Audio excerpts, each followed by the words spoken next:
Hello friend, कैसे हैं आप? उम्मीद है कि आप सब अच्छे हैं। आप लोग की तैयारी अच्छी चलिए। ठीक है दोस्तों, आज हम बिहार एसएससी का सेट नंबर 9 एपिसोड डिस्कस करने में जो ट्यूटोरियल द्वारा प्रकाशित है। ठीक है दोस्त, चलिए।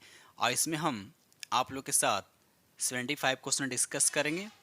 ठीक है, जो आपका जीएस पेपर रहेगा। आप लोग को पता है कि टोटल कितना क्वेश्चन पूछा जाएगा? 150 क्वेश्चन। ठीक है, जिसमें हम 75 क्वेश्चन आप लोग के साथ जीएस डिस्कस करेंगे। और 75 में आप लोग को 25 आपका क्या रहेगा? मैथ रहेगा। और उसका 50 आपका रीजनिंग रहेगा, जो खुद से कर लीजिए, जिसका पीडीएफ जो है टेलीग्राम पर आप लोग को मिल जाएगा। ठीक है दोस्तों, स्टार्ट करते हैं हम लोग क्वेश्चन नंबर फर्स्ट। और जो फ्रेंड चैनल पर पहली बार विजिट कर रहे हैं तो चैनल को सब्सक्राइब कर लीजिए और साथ में बेल आइकन को प्रेस करना नहीं भूलिएगा। चलिए, ये रहा आपको क्वेश्चन नंबर फर्स्ट, जो स्क्रीन पर आपको साफ साफ दिख रहा।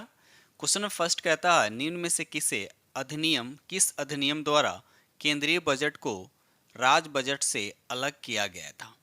तो यहाँ पर राइट आंसर आपका बी हो जाएगा, भारतीय शासन अधिनियम 1919। याद रखिए, भारतीय शासन अधिनियम 1919। उस समय वायसराय कौन था? तो चेम्सफोर्ड। याद रखिएगा, चेम्सफोर्ड। ठीक है, चलिए। क्वेश्चन नंबर यहाँ पे 2 कहता है, भारतीय न्यायिक प्रणाली में लोक जनहित याचिका, जिसको पीआईएल की अवधारणा किस देश से ली गई है? बताइए किस देश से ली गई है? तो इसका राइट आंसर आपका बी हो जाएगा, संयुक्त राज्य अमेरिका। याद रखिएगा, संयुक्त राज्य अमेरिका जो है इसका राइट आंसर हो जाएगा। आगे बढ़ते हैं हम लोग। ये रहा क्वेश्चन नंबर आपका 3। क्वेश्चन नंबर 3 कहता है कि राज्य पुनर्गठन से संबंधित जेवीपी समिति ने कब अपनी सिफारिश सरकार के समक्ष पेश किया था? तो यहाँ पर राइट आंसर आपका बी हो जाएगा, 1949 जो इसका राइट। याद रखिए, 1949 जो है इसका राइट आंसर हो जाएगा। ठीक है दोस्त, चलिए आगे बढ़ते हैं हम लोग। ये रहा अगला प्रश्न, बताइए इसका राइट आंसर क्या होगा। क्वेश्चन नंबर 4 कहता है कि भारतीय शासन अधिनियम 1935 के तहत प्रस्तावित प्रणाली थी। आपको बताना कौन सा प्रस्तावित प्रणाली थी। तो इसका राइट आंसर आपका ए हो जाएगा, अखिल भारतीय संघ। याद है, अखिल भारतीय इसका राइट आंसर हो जाएगा। ठीक है दोस्त, चलिए आगे बढ़ते हैं हम लोग।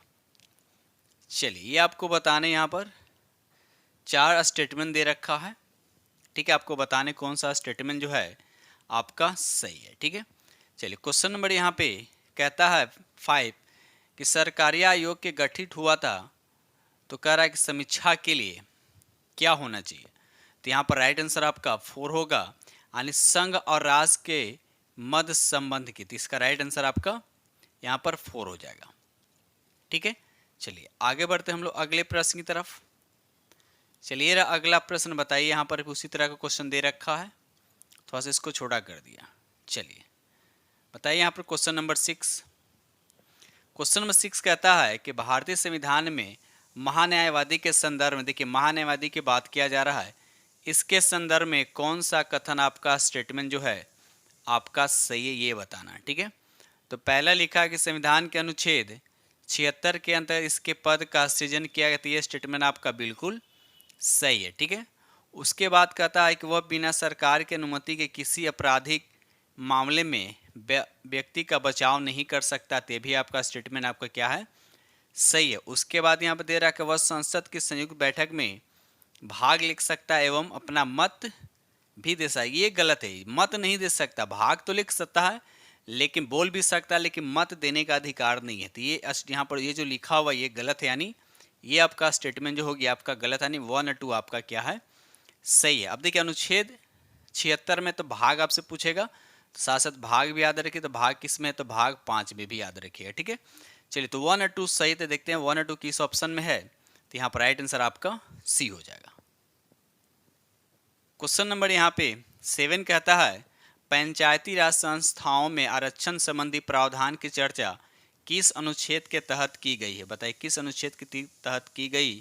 तो बताइए 7 का राइट आंसर क्या होता है? राइट आंसर आपका बी हो जाएगा, अनुच्छेद 243 का डी। याद है, अनुच्छेद 243 का डी इसका राइट आंसर हो जाएगा। अनुच्छेद 243 में महिला और अनुसूचित जाति अनुसूचित जनजाति के आरक्षण संबंधी प्रावधान किया गया। ठीक है, चलिए क्वेश्चन नंबर यहाँ पे 8 कहता है कि धन विधेयक के अतिरिक्त एक विधेयक जो विधानसभा के प्रथम बार पारित किया हो तो विधान परिषद में कितने समय तक पड़ा रह सकता है? तो इसका राइट आंसर आपका बी हो जाएगा, 3 माह। याद है, 3 माह इसका राइट आंसर हो जाएगा। ठीक है, चलिए क्वेश्चन नंबर यहाँ पे 9 कहता है अक्टूबर 1934 में कहाँ कांग्रेस समाजवादी पार्टी की स्थापना की गई थी।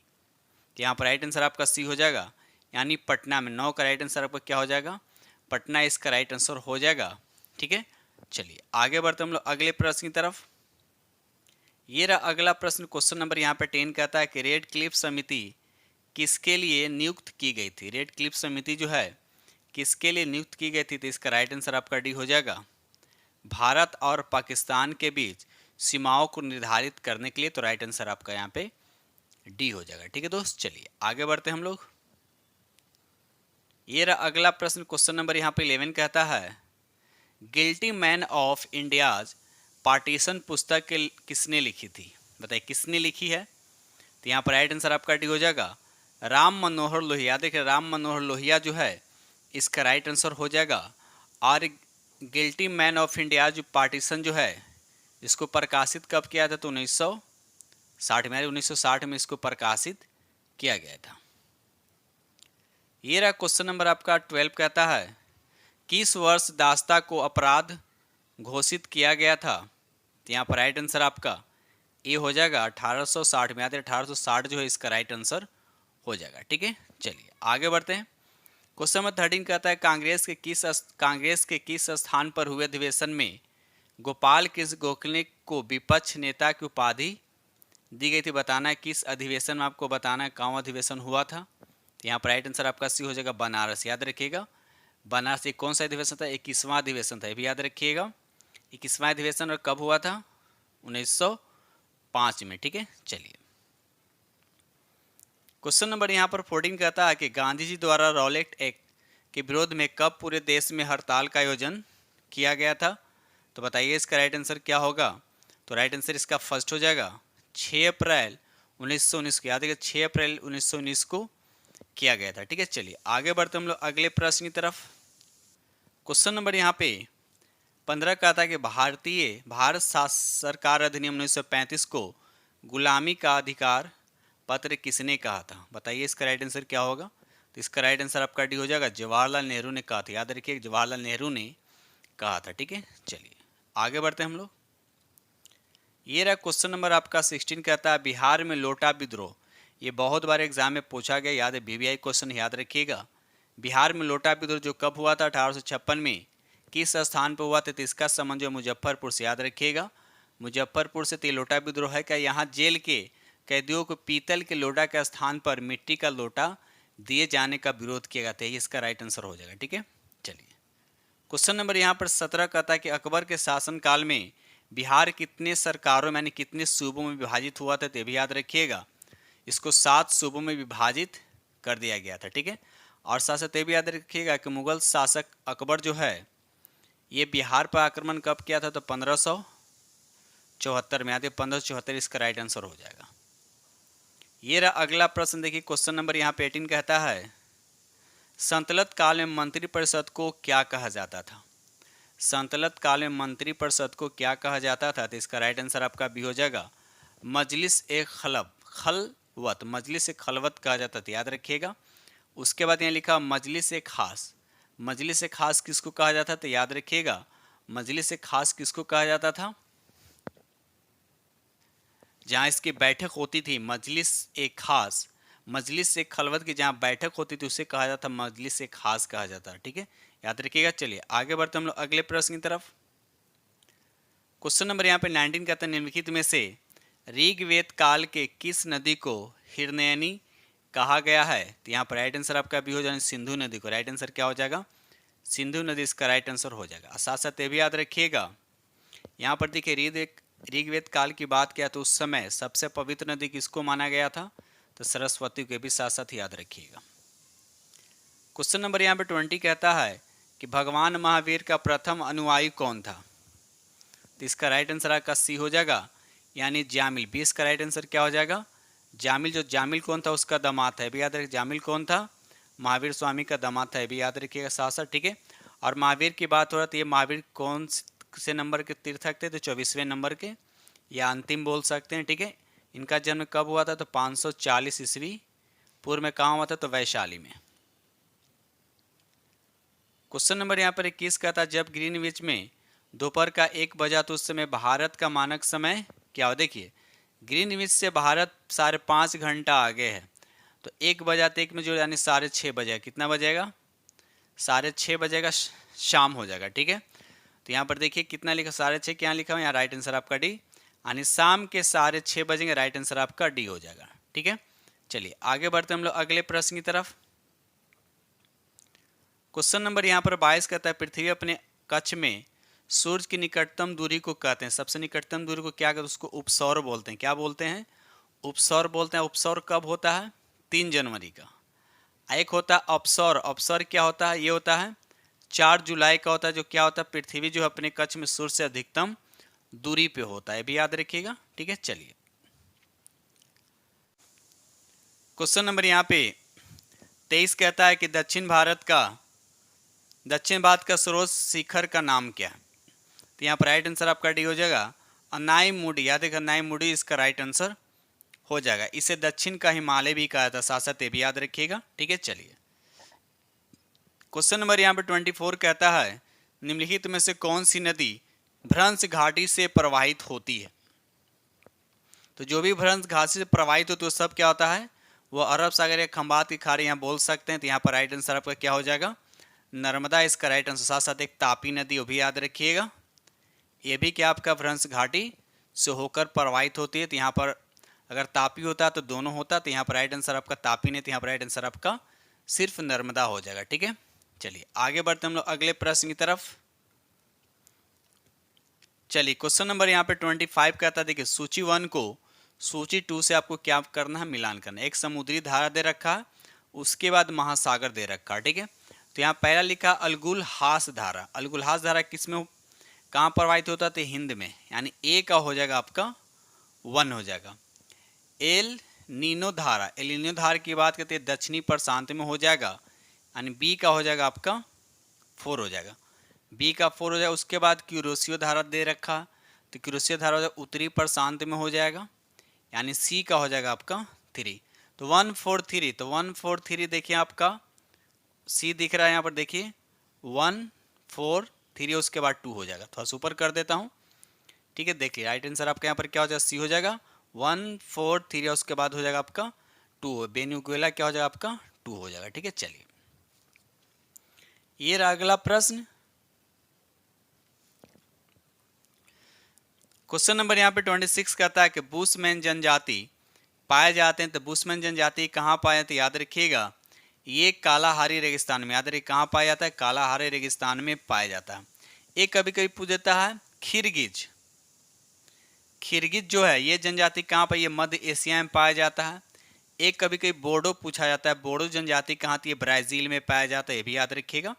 ठीक दोस्त, चलिए बढ़ते हैं हम लोग अगले प्रश्न की तरफ। चलिए अगला प्रश्न क्वेश्चन नंबर यहाँ पे 27 कहता है कि वह कौन सी नदी है जिसका उद्गम एवं मुहाना भारतीय गणराज्य में, भारतीय गणराज्य में। ठीक है, तो बताइए इसका राइट आंसर क्या होता है। राइट आंसर आपका ए हो जाएगा गोदावरी नदी। याद रखिए दक्षिण भारत की सबसे बड़ी नदी, ये भी याद रखिए। इसकी लंबाई की अगर बात करते हैं तो 1465 किलोमीटर है। इसका उद्गम कहाँ से होता है, तो याद रखिए अत्रंगबंग पहाड़ी से होती है, यानी पश्चिमी घाट के नासिक में त्रयंगबक पहाड़ी से होती है। ठीक है दोस्त, चलिए आगे बढ़ते हैं हम लोग। ये रहा अगला प्रश्न, देखिए क्वेश्चन नंबर यहाँ पे 28। प्रमुख मत्स्य क्षेत्र ग्रैंड बैंक स्थित है, तो आपको बताना ये कहाँ है। तो यहाँ पर राइट आंसर आपका सी हो जाएगा उत्तरी अटलांटिक महासागर। याद है उत्तरी अटलांटिक महासागर इसका राइट आंसर हो जाएगा। अब देखिए प्रमुख मत्स्य क्षेत्र ग्रैंड बैंक होता क्या है, जहाँ पर कोल्ड वाटर और हॉट वाटर क्या होते हैं, आकर मिलते हैं। तो वह क्षेत्र जो होता है वो मछली प्रजनन या उत्पादन के लिए क्या होता है, अनुकूल माना जाता है। ठीक है, तो इसका राइट आंसर आपका यहाँ पर सी हो जाए, उत्तरी अटलांटिक महासागर इसका राइट आंसर हो जाएगा। ठीक है, चलिए ये रहा अगला प्रश्न, देखिए क्वेश्चन नंबर यहाँ पे 29। निम्नलिखित में से कौन सी मुद्रा या मुद्राएं कृत्रिम समझी जाती है। तो यहाँ पर राइट आंसर आपका सी हो जाएगा SDAR। याद है एस यानी ऐसी मुद्रा जो चलन में नहीं होती तथा केवल लेखांकन उद्देश्यों के लिए होता, उसी को हम बोलते हैं कृत्रिम मुद्रा। और SDR की अगर हम बात, इसका पूरा नाम स्पेशल ड्राइंग राइट्स होता है। ठीक है, चलिए क्वेश्चन नंबर यहाँ पे 30 कहता है भारतवर्ष में सिक्कों की ढलाई होती है, तो आपको बताना है कहाँ कहाँ होता है भारत में। तो इसका राइट आंसर आपका डी हो जाएगा, मुंबई, कोलकाता और हैदराबाद। याद रखिएगा, मुंबई, कोलकाता और हैदराबाद इसका राइट आंसर हो जाएगा। क्वेश्चन नंबर यहाँ पे 31 कहता है कि बाजार के अस्तित्व के लिए सबसे अनिवार्य क्या है। तो यहाँ पर राइट आंसर आपका सी हो जाएगा, कीमतें इसका राइट। याद रखिए, कीमतें इसका राइट आंसर हो जाएगा। बाजार किसको बोलते हैं? अगर हम बाजार की बात करें, बाजार किसको बोलते हैं? वह स्थान जहाँ वस्तुओं एवं सेवाओं का क्रय और विक्रय होता है, उसी को हम बाजार बोलते हैं। ठीक है, जहाँ खरीद बिक्री की जाती है। क्वेश्चन नंबर यहाँ पे 32 कहता है पीएम कुसुम योजना का उद्देश्य क्या, बताइए। तो इसका राइट आंसर आपका डी हो जाएगा, किसानों को डीजल केरोसिन पर निर्भरता समाप्त करना तथा पंप सेटों और सौर ऊर्जा को जोड़ना। इसका राइट आंसर आपका डी हो जाएगा। आगे बढ़ते हम लोग अगले प्रश्न की तरफ। क्वेश्चन नंबर यहाँ पे 33 कहता है निम्नलिखित में से कौन सा एक बेरोजगारी के लिए उत्तरदायी नहीं है। बेरोजगारी के लिए उत्तरदायी नहीं है, तो बताइए इसका राइट आंसर। तो राइट आंसर आपका 3 हो जाएगा, प्रति व्यक्ति के आय में वृद्धि। इसका राइट आंसर हो जाएगा। ठीक है, चलिए ये रहा अगला प्रश्न, बताइए। क्वेश्चन नंबर 34, बिहार में पंचायत निकायों में महिलाओं को 50%, देखिए पंचायत से संबंधित है, 50% आरक्षण किस वर्ष प्रदान किया गया था। बताइए, बहुत प्यारा क्वेश्चन है। तो इसका राइट आंसर आपका बी हो जाएगा, 2006 में। याद रखिएगा, 2006 इसका राइट आंसर हो जाएगा। ये रहा अगला प्रश्न, बताइए। क्वेश्चन नंबर यहाँ पे 35, भंडारी समिति किससे संबंधित है। बताइए, भंडारी समिति जो है ये किससे संबंधित है। तो इसका राइट आंसर आपका डी हो जाएगा, क्षेत्रीय ग्रामीण बैंकों की पुनर्संरचना से संबंधित है। याद रखिएगा, अगर हम बात करते हैं यहाँ पर लिखा हुआ है कि आपका अप्रत्यक्ष कराधान, अप्रत्यक्ष कराधान की अगर हम बात करते हैं तो ये रेखा समिति से संबंधित। याद रखिएगा, रेखा समिति से संबंधित। अगर हम कृषि ऋण की, अगर कृषि क्षेत्र की बात करते हैं, ये खुसरो समिति से संबंधित है। तो क्वेश्चन के अकॉर्डिंग यहाँ पर राइट आंसर आपका डी हो जाएगा। चलिए रहा अगला प्रश्न, देखिए। क्वेश्चन नंबर यहाँ पे 36 कहता सुशासन पुरस्कार योजना की शुरुआत किस राज्य सरकार द्वारा किया गया। तो यहाँ पर राइट आंसर आपका फर्स्ट हो जाएगा, यानी हरियाणा सरकार। याद रखिए, हरियाणा सरकार इसका राइट आंसर हो जाएगा। चलिए रहा क्वेश्चन नंबर आपका 37 कहता रिफॉर्म नेशन पुस्तक के लेखक कौन है, बताइए। तो इसका राइट आंसर आपका फर्स्ट हो जाएगा, गौतम चिक्कर माने। इसका राइट आंसर, यानी गौतम चिक्कर माने जो है इसका राइट आंसर हो जाएगा। ठीक है दोस्त, चलिए आगे बढ़ते हैं हम लोग। चलिए बताइए, क्वेश्चन नंबर यहाँ पे 38 कहता है 19वां जिसको नेम शिखर सम्मेलन 2023 का आयोजन कहाँ किया गया। तो इसका राइट आंसर आपका बी हो जाएगा, युगांडा में। कहाँ? युगांडा में किया गया था। अगर हम नेम की बात करें, इसकी स्थापना कब हुआ था? तो 1961 में। याद है, उसकी स्थापना 1961 में हुआ था। अभी इसमें कुल देशों की संख्या कितना है? तो 120 है। ठीक है, चलिए आगे बढ़ते हम लोग अगले प्रश्न की तरफ। कमेंट सेक्शन में बताइए, युगांडा जो है किस महादेश में पड़ता है। कमेंट सेक्शन में बताइएगा, युगांडा जो है किस महादेश में है। क्वेश्चन नंबर यहाँ पे 39 कहता है कि अर्जुन अवार्ड 2023 से सम्मानित तरुण ढिल्लों का संबंध किस खेल से है, बताइए। तो यहाँ पर राइट आंसर आपका हो जाएगा पैरा बैडमिंटन से। याद रहे, पैरा बैडमिंटन इसका राइट आंसर हो जाएगा। तो अर्जुन अवार्ड 2023 की अगर हम बात करते हैं तो इसमें कुल 25 खिलाड़ियों को सम्मानित किया। इसमें तरुण ढिल्लों का संबंध किससे है? तो पैरा बैडमिंटन से। याद रखिएगा। ठीक है, चलिए क्वेश्चन नंबर यहाँ पर 40 कहता है, क्वेश्चन नंबर यहाँ पर 40 कहता है कि मैन बुकर पुरस्कार अंतर्राष्ट्रीय पुरस्कार 2023 से सम्मानित जॉर्जी गोस्पोनिनो का संबंध किस देश से पूछा है, किस देश से? तो इसका राइट आंसर आपका भी हो जाएगा, इसका संबंध बुल्गारिया से। याद है, बुल्गारिया इसका राइट आंसर हो जाएगा। ठीक है, और इसे इसको पुरस्कार किस क्षेत्र के लिए दिया गया था? तो याद रखिएगा, टाइम शेल्टर के लिए, टाइम शेल्टर की कृति के लिए इनको यह पुरस्कार दिया गया था। ठीक है, चलिए आगे बढ़ते हम लोग अगले प्रश्न की तरफ। क्वेश्चन नंबर यहाँ पर 41 कहता है वैश्विक आतंकवाद सूचकांक में 2023 में कौन सा शीर्ष पे है। देखिए, आतंकवाद की बात किया जा रहा है तो यहाँ पर पहला स्थान कौन है? तो अफगानिस्तान। याद रखिए, अफगानिस्तान पहले नंबर पे है। अगर हम भारत की बात करते हैं तो इसका स्थान जो है 13वां है। कौन सा स्थान पे है? 13वां स्थान है। ठीक है, चलिए आगे बढ़ते हम लोग अगले प्रश्न की तरफ। क्वेश्चन नंबर यहाँ पर 42 कहता है उच्च शिक्षण संस्थाओं को रैंकिंग में किसे सर्वश्रेष्ठ विश्वविद्यालय का खिताब दिया गया। तो यहाँ पर राइट आंसर आपका फर्स्ट हो जाए ये हो जाएगा IISc बेंगलोर को पहला स्थान दिया गया। ठीक है दोस्त, चलिए आगे बढ़ते हम लोग अगले प्रश्न की तरफ। क्वेश्चन नंबर यहाँ पे 43 कहता है वन वेव इंडिया 2 उपग्रह को किस प्रक्षेपण यान द्वारा प्रक्षेपित किया गया है। तो यहाँ पर राइट आंसर आपका सी हो जाएगा, यानी LVM-3 के द्वारा से प्रक्षेपित किया गया था। और साथ साथ ये भी याद रखें उसमें कितने उपग्रह को प्रक्षेपित किया गया था इसके द्वारा। तो याद रखें 36 उपग्रह को प्रक्षेपित किया गया था। ठीक है, चलिए क्वेश्चन नंबर यहाँ पर 44 कहता है पपुआ न्यू गिनी के नए प्रधानमंत्री कौन बने हैं। बताइए इसका राइट आंसर क्या हो जाएगा। तो यहाँ पर राइट आंसर आपका फर्स्ट ए हो जाएगा जेम्स मारेप। याद है जेम्स मारेप इसका राइट आंसर हो जाएगा। अगर हम पपुआ न्यू गिनी की राजधानी की बात करें, इसकी राजधानी क्या है पोर्ट मोरोस्वी।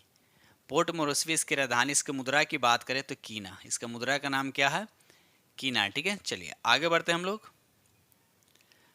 क्वेश्चन नंबर यहाँ पर 45 का था कि एशियन गेम्स 2023 में भारतीय महिला कबड्डी टीम के कौन सा पदक जीता था। भारतीय महिला कबड्डी टीम ने कौन सा पदक जीता है। तो इसका राइट आंसर आपका ए हो जाएगा, यानी स्वर्ण पदक। याद रखिए स्वर्ण पदक जीता। ठीक है, चलिए आगे बढ़ते हैं हम लोग अगले प्रश्न की तरफ।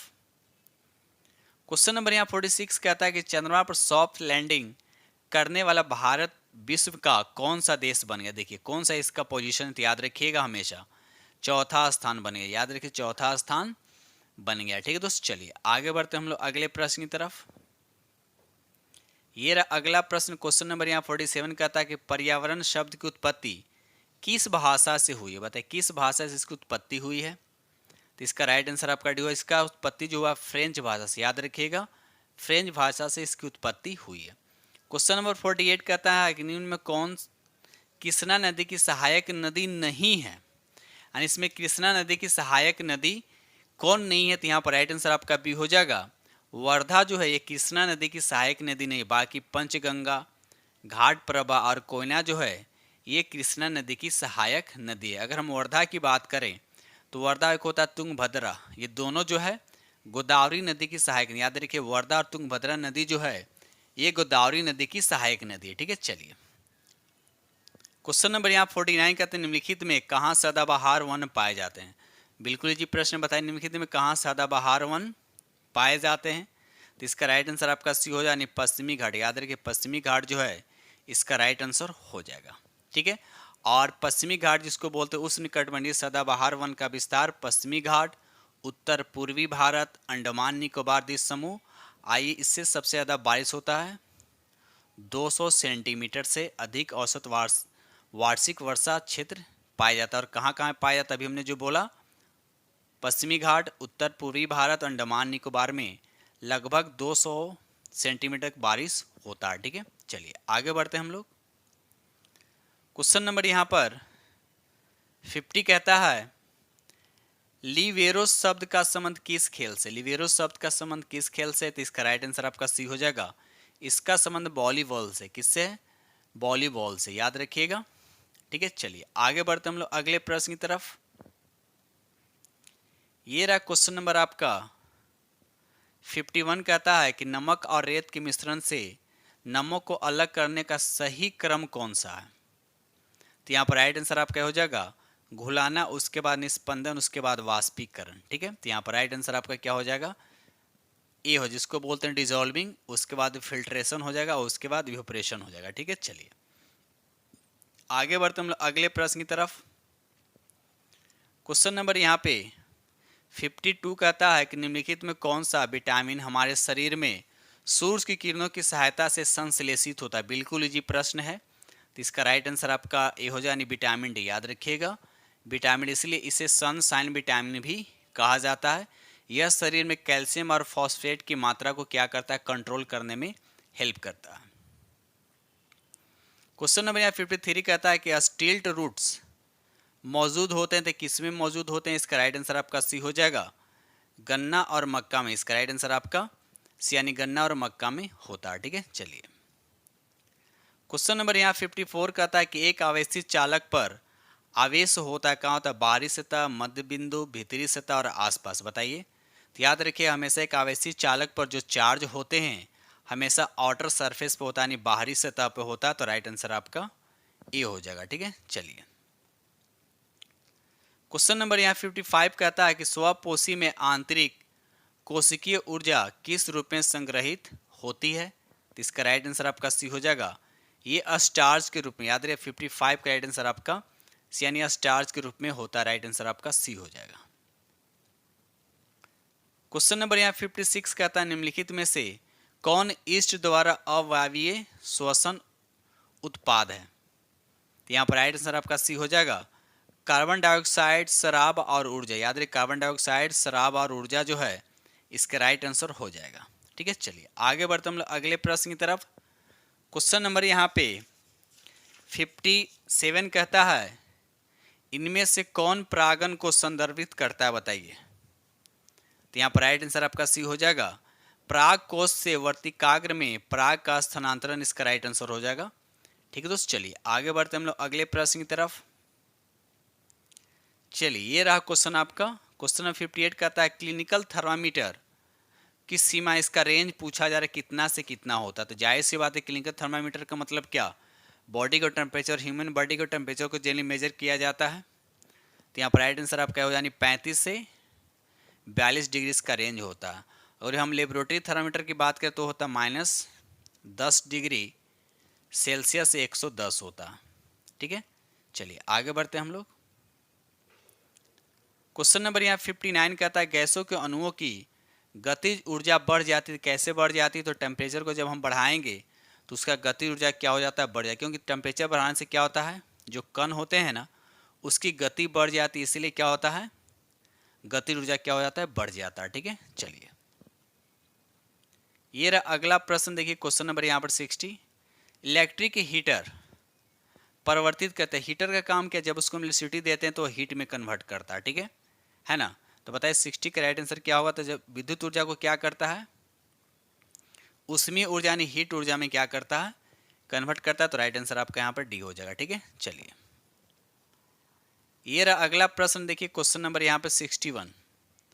क्वेश्चन नंबर 61 कहता है कि ENT यानी कान, नाक, गला डॉक्टर का उपयोग करता है। डॉक्टर उपयोग करता है यानी किसका उपयोग करता है, बताइए। तो इसका राइट आंसर आपका भी हो जाएगा अवतल दर्पण। याद रखिए अवतल दर्पण में। ठीक है, अवतल दर्पण का जो है उपयोग करता है ENT, जो कान, नाक, गला का जो डॉक्टर होता है। ठीक है, बढ़ते हम लोग अगले प्रश्न की तरफ। क्वेश्चन नंबर यहाँ पे 62 कहता है कि दहन एक प्रक्रिया है जिसमें एक पदार्थ के साथ प्रक्रिया करता है। तो बताइए कौन पदार्थ प्रक्रिया करता है। तो यहाँ पर राइट आंसर आपका भी हो जाए ऑक्सीजन इसका राइट आंसर। याद रखिएगा ऑक्सीजन इसका राइट आंसर हो जाएगा। ठीक है, जो ऑक्सीजन के साथ प्रक्रिया करके क्या करता है, हीट प्रोड्यूस करता है। ठीक है, चलिए आगे बढ़ते हैं हम लोग। ये रहा क्वेश्चन नंबर आपका 63। पानी को जीवाणु रहित करने के लिए प्रयुक्त अधातु, पानी को जीवाणु यानी जीवाणु से मुक्त करने के लिए प्रयुक्त अधातु कौन सा है, किसको उपयोग करते हैं। तो यहाँ पर राइट आंसर आपका हो जाएगा क्लोरीन का, यानी 63 का राइट आंसर आपका ए हो जाए, यानी क्लोरीन का उपयोग किया जाता है। राइट आंसर आपका ए हो जाएगा। ठीक है, चलिए आगे बढ़ते हैं हम लोग। क्वेश्चन नंबर यहाँ पे 64 का था आभूषण बनाते समय सामान्यतः सोने के साथ, यानी सोना जो गोल्ड होता है उसके साथ मिश्रित किया जाता है। किसको मिश्रित किया जाता है, तो देखिए जनरली यहाँ पर चांदी को भी किया जाता है और तांबा को भी किया जाता है। लेकिन अगर थोड़ा सा मजबूती की अगर बात करते हैं तो यहाँ पर चांदी से बेहतर यहाँ पर क्या हो जाएगा, वहाँ पर कॉपर का मिलाना ज़्यादा बेहतर होता है।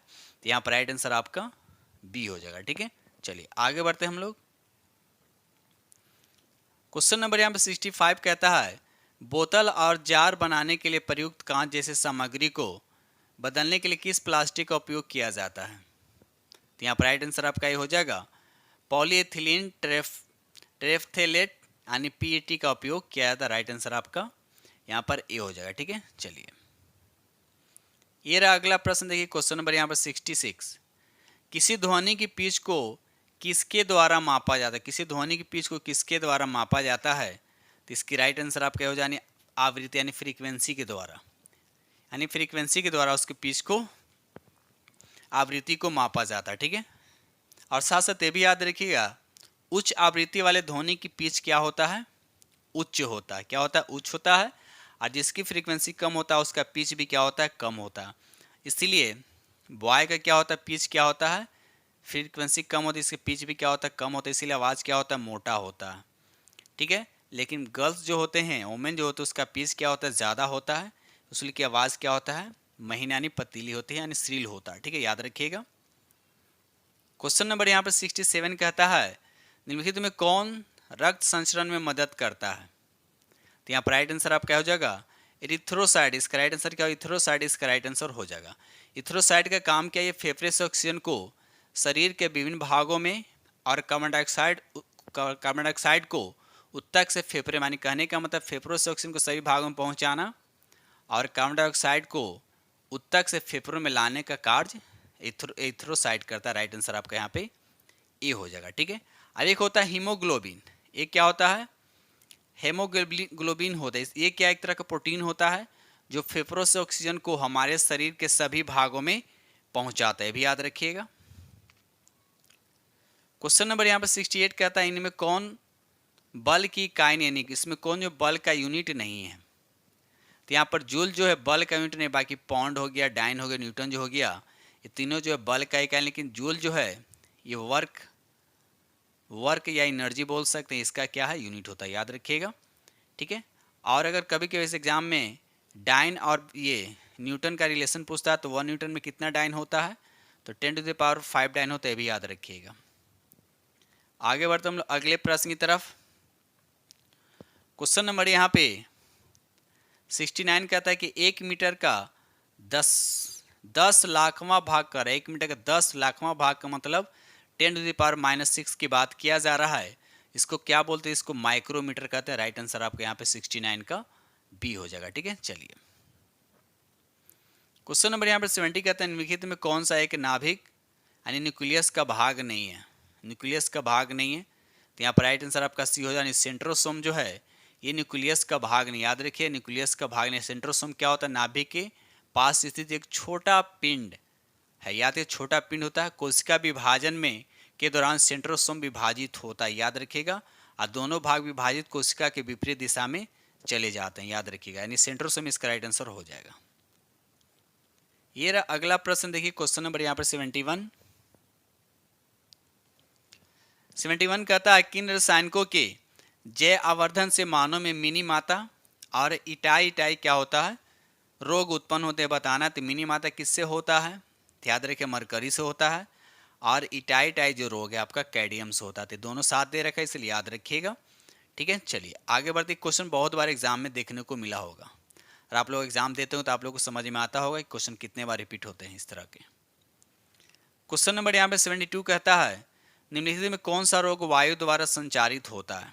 देखिए वायु द्वारा लिखा कि वायु द्वारा संचारित रोग आपको बताने हैं, तो यहाँ पर राइट आंसर आपका सी हो जाएगा। क्षय रोग, निमोनिया जो है ये वायु द्वारा फैलता है। इसके अलावा और भी हैं, जैसे सर्दी, जुकाम, निमोनिया, क्षय रोग तो लिखा हुआ है।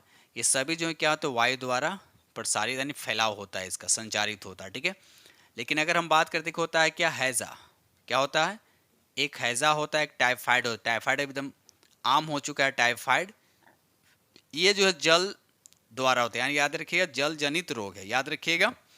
ठीक है, चलिए आगे बढ़ते हम लोग अगले प्रश्न की तरफ। क्वेश्चन नंबर यहाँ पे 73 कहता है निम्नलिखित में कौन गर्म रक्त यानी वार्म ब्लडेड जंतु का समूह है। तो यहाँ पर राइट आंसर आपका डी हो जाएगा, यानी पक्षी, याद रखिए पक्षी इसका राइट आंसर हो जाएगा।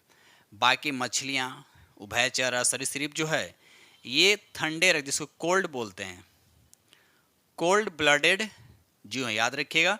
लेकिन पक्षी क्या है, वार्म ब्लडेड के अंतर्गत आता है, याद रखिए। बहुत बार ये वीवीआई क्वेश्चन है।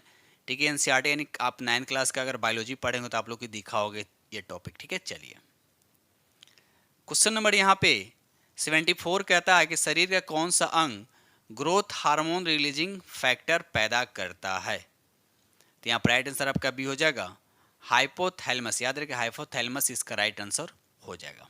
ठीक है, चलिए आगे बढ़ते हैं हम लोग। चलिए अगला प्रश्न देखिए क्वेश्चन नंबर यहाँ पे 75 कहता है विकासवादी सिद्धांत के अनुसार एक नई प्रजाति का गठन समानतः किसके कारण होता है। तो इसका राइट आंसर आपका बी हो जाएगा, कई पीढ़ियों में विविधताओं के संचय के कारण ऐसा होता है। तो यहाँ पर राइट आंसर आपका बी हो जाएगा। ठीक है दोस्त, तो इस तरह से हमने बिहार एसएससी का जो इटोरिया द्वारा प्रकाशित है, हमने 75 क्वेश्चन आप लोगों के साथ डिस्कस किया और उम्मीद करता हूँ कि आप लोग को ये सेशन बहुत ही पसंद आया होगा। अब सबसे पहले क्या कीजिए, खुद से प्रैक्टिस कीजिए 75 में हम कितने स्कोर करते हैं, तो कम से कम 50 प्लस होना चाहिए, 50 से तो कम होना नहीं चाहिए। ठीक है दोस्त, तो इसी के साथ हम वीडियो करते हैं समाप्त। और जो फ्रेंड चैनल पर पहली बार विजिट कर रहे हैं तो चैनल को सब्सक्राइब कर लीजिए और साथ में बेल आइकन को प्रेस करना नहीं भूलिए।